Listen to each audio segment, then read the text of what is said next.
IIT JEE advance 2022 का sequence series chapter का निहायती हद से ज़्यादा आसान सवाल ये था, जिसको 28,000 लोगों ने तो सही किया और 87,000 लोगों ने गलत कर दिया, और ये 40,000 नमूने हैं जिनने इसे छोड़ ही दिया। अब तुम बोल रहे होगे यार, तू छोड़ने वालों को नमूना क्यों बोल रहा है, गलत करने वालों को क्यों नहीं बोल रहा। बिल्कुल जेन्युइन क्वेश्चन है भाई। दरअसल इस सवाल में नेगेटिव मार्किंग थी नहीं, तो भाई कुछ तो अटेम्प्ट करके आते। तो ये वो लोग हैं जो ऊपर का सेक्शन पढ़ते ही नहीं है। तो ऑलवेज रिमेंबर, मार्किंग स्कीम हमेशा हमें पढ़नी होती है। Apart from that, coming to the question, बहुत आसान सवाल है यार। मैं एक्सपेक्ट करता हूँ कि एटलीस्ट 50-60 हज़ार बच्चे तो इस सवाल को सॉल्व कर ले, बट सिर्फ 28 हज़ार ही कर पाए।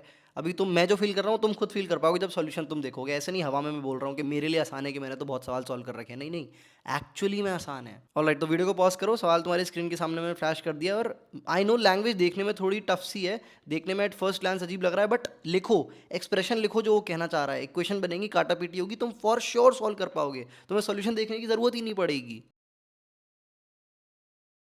ऑल राइट, तो आई होप सभी ने फेयर ट्राई दिया होगा। कितनी देर लगी ये भी लिखना, और आंसर आया नहीं आया ये भी लिखना। नहीं आ पाए तो क्यों नहीं आ पाए, सॉल्यूशन देखने के बाद मुझे तुरंत बताना, ठीक है। अब देखो सॉल्यूशन देखते हैं। जो लोग थोड़े से भी कंफ्यूज थे, अब जिसका नहीं हो पाया, ऐसे अपने डिसहार्ट नहीं होना है, अपने फेयर ट्राई दिया है, that's one thing that you should ensure from your end. हाल फिलहाल मैं इसके सॉल्यूशन के साथ शुरू करता हूँ, ठीक है। सबसे पहले हमको यहाँ पर दे रखा है, लेट L1 से लेके L100 तक be consecutive terms of an arithmetic progression with common difference D1।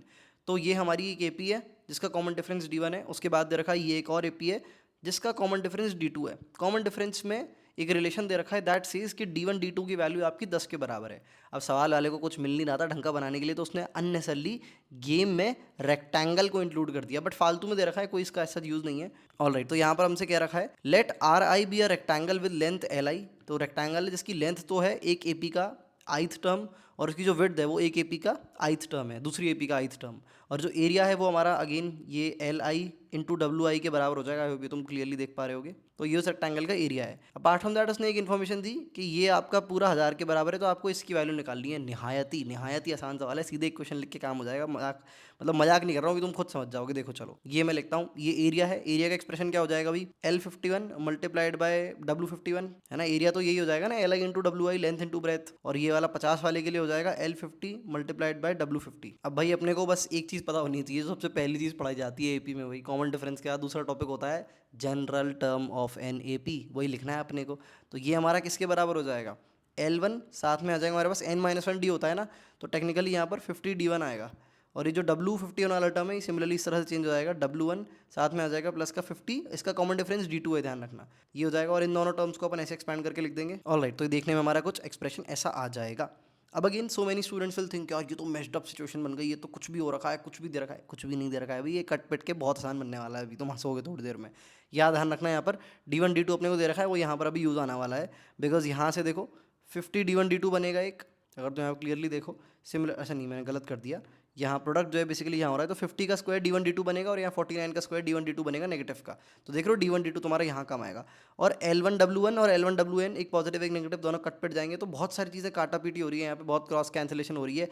Ultimately जब तुम इस पूरे हिसाब किताब को सॉल्व करोगे, तो you will get my friend L1 साथ में D2 साथ में प्लस का D1 W1, और ऑब्वियसली 50 का स्क्वायर D1 D2 माइनस आएगा 49 का स्क्वायर D1 D2। अब D1 D2 तो पता ही है, तो मैं इसको क्या ही मिटा ही देता हूँ, अलग से सीधे वैल्यू निकाल के इसकी लिख दूंगा। अल्टीमेटली जब अपन सॉल्व करेंगे तो हमारे पास L1 D2 और D1 W1 की वैल्यू जो है वो 10 के बराबर आएगी। अब सोच रहे होंगे L1 D1 कहाँ से बन गया भाई, ये तो 50 40 49 ये सब दे रखे थे। भाई क्रॉस कैंसिलेशन करोगे ना तो सारे टर्म्स कट जाएंगे। बड़े ध्यान से ऑब्जर्व करो, यहाँ पर 50 D1 W1 बन रहा है, और यहाँ पर नेगेटिव का 49 D1 W1 बन रहा है। तो 50 माइनस 49 1 होता है, तो इसीलिए यहाँ पर ये टर्म इतनी सिंपल सी निकल के आ रही है। अब ये सब मिटा दो, सब मिटा दो, इसको out out of the game.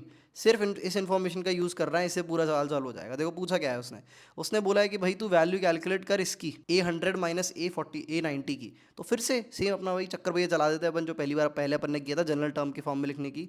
तो A100 क्या हो जाएगा हमारे पास, L100 साथ में मल्टीप्लाइड बाय W100, और A90 हो जाएगा L90 मल्टीप्लाइड बाय W90, ठीक है। और ये हमारे पास बराबर आ जाएगा L1 साथ में प्लस का 99 D1, और ये हमारे पास हो जाएगा W1 साथ में प्लस का 99 D2। और सेम चीज़ अगले वाले टर्म के लिए करेंगे। राइटिंग थोड़ी बदतमीजी वाली हो रही है, सवाल एकदम कैलकुलेशन वाली मोड में आ गया हूँ मैं, क्योंकि लॉजिक तो बचा नहीं है सवाल में, तो मेरी राइटिंग थोड़ी खराब होती जा रही है। Apologies for that. ऑलराइट, तो ये अल्टीमेटली एक्सप्रेशन ऐसा आएगा, इसको फिर से सॉल्व कर देंगे। फिर से भयंकर लेवल की काटा पीटी यहाँ पर होने वाली है, और अल्टीमेटली जो हमारा एक्सप्रेशन बचेगा वो हो जाएगा 10 मल्टीप्लाइड बाय L1 D2 साथ में प्लस का D1 W1 और साथ में हमारे पास लाइक D1 D2 वाले जो टर्म्स आएंगे वो देखने में हमारे कुछ ऐसे होंगे। 99 का स्क्वायर साथ में आ जाएगा D1 D2, साथ में आ जाएगा माइनस का 89 का स्क्वायर D1 D2। अब 99 का स्क्वायर माइनस 89 का स्क्वायर कॉमन ले लेंगे तो ए स्क्वायर माइनस बी स्क्वायर बन रहा है तो ए प्लस बी, ए माइनस बी हमारे पास बन जाएगा तो 99 प्लस 89 और साथ में आ जाएगा 99 माइनस का 89 तो ये सीधे 10 ही हो जाएगा और D1 D2 की वैल्यू फिर से हमारी 10 के बराबर है तो ये 10 multiplied by 10 which is basically 100 हो जाएगा। और ऑब्वियसली इस एक्सप्रेशन की वैल्यू तुम्हें पता है 10 लाइक L1 D2 और D1 W1 की वैल्यू हमें ऊपर यहाँ से मिली ही थी ये वाली जो है, तो इसको हम फिर से 10 के बराबर रख देंगे तो ये अल्टीमेटली हमारा 100 साथ में प्लस का ये 188 समथिंग के बराबर आएगा तो 18800 और अल्टीमेटली जो आंसर है इसको क्लब करके आ जाएगा 18900। ये बात तो है कि कोई रैंडम तुक्का मारता तो उसको सही नहीं जाता, तो ये जो इतने गलत हुए जिन लोगों के 2 3 4 5 6 तुक्के मारे होंगे तो उनका गलत ही क्या होगा। इस लाइक ये तुक्का मारना 18900 कोई तुक्का मार दे बहुत कम प्रोबेबिलिटी है, इवन दो इस पर नेगेटिव मार्किंग नहीं थी फिर भी। बट एनीवे तो आई होप ये सवाल यार लिटरली मतलब तुम समझ गए ना भाई, ये इक्वेशन डायरेक्ट लिखनी है बस, इसको डायरेक्ट हमें लिखना है। बट वो सवाल वाला क्या है, मैंने भी जब से फर्स्ट लांच में देखा था तो I was like okay advance का सवाल है, देखते हैं भाई अच्छा सवाल होगा। बट नहीं यार, एडवांस में बहुत सारे आसान सवाल भी आते हैं। तो सवालों की 3 बेसिकली कैटेगरी होती है, अगर मैं यहाँ पर इसको समराइज़ करूँ तो एक कैटेगरी होती है हमारी इन्फो ओवरलोडेड, और दूसरी कैटेगरी होती है हमारी कैलकुलेटिव, और तीसरी कैटेगरी हमारी होती है डीप। और JEE advance generally in concept पे हमारा खेल रहा होता है, ठीक है। जनरली हमारे शीट और मॉड्यूल में डीप वाले और कैलकुलेटिव वाले क्वेश्चंस की वैरायटी बहुत ज़्यादा होती है। इन्फॉर्मेटिव ओवरलोडेड अब तुम कोई शीट मॉड्यूल उठाओगे तो ऐसे कम क्वेश्चन मिलेंगे जो देखने में एकदम ही भयानक लग रहे हैं। जैसे 2023 का अगर किसी ने, या 22 का एक बायनॉमियल थ्योरम्स का सवाल था जो 4000 बच्चों ने सॉल्व किया था, बहुत बड़ा सा सवाल था, अगर किसी को याद हो हमने इस चैनल पर भी सॉल्व कर रखा है। तो वो प्रॉपर अच्छा सवाल था, इन्फॉर्मेशन ओवरलोडेड था और डीप भी था।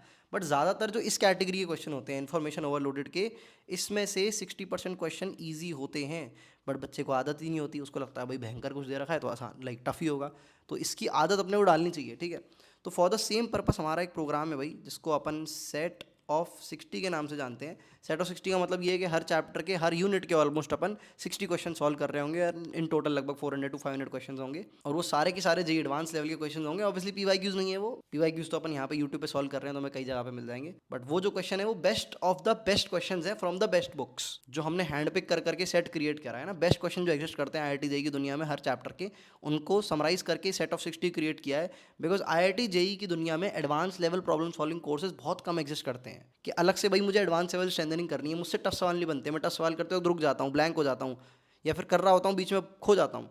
तो ये सारी चीज़ें अपने लिए कॉमन हो जाएं, हमारे लिए नॉर्मलाइज हो जाएं, डेप्थ हमारे लिए एक इशू ना रहे। ये तीनों कैटेगरीज हम एक सर्टेन बैलेंस में ट्राई कर लें। That's what set of 60 is about. For more details you can check out the web page, और डिस्क्रिप्शन या फिर कमेंट में तुम्हें लिंक विंक भी मिल ही जाएगा। तो अगर तुम इस चीज़ से स्ट्रगल कर रहे हो, टफ सवाल पे स्टक हो जाते हो, समझ नहीं आता क्या करूँ, ब्लैंक हो जाते हो, थिंकिंग प्रोसेस सही बिल्ड नहीं हो रही है, this is something that you really really need, तो चेक आउट द डिटेल्स। बाकी ये जो सवाल अपन ने सॉल्व किया, आई होप इससे जो सीखने वाली चीज़ तुम्हें सीख ली होगी। हर देखने में अजीब सवाल देखने में अजीब या फिर करने में अजीब नहीं होता, तो कभी भी सवाल को देख के डरना नहीं है, तुरंत आगे बढ़ जाना। एंड काफ़ी part of JEE advance is actually easy, in bold letters I would say EASY, मतलब डूएबल। तो आई होप तुम बढ़िया स्कोर लाओगे। चलो that's all for now, see you in the next one.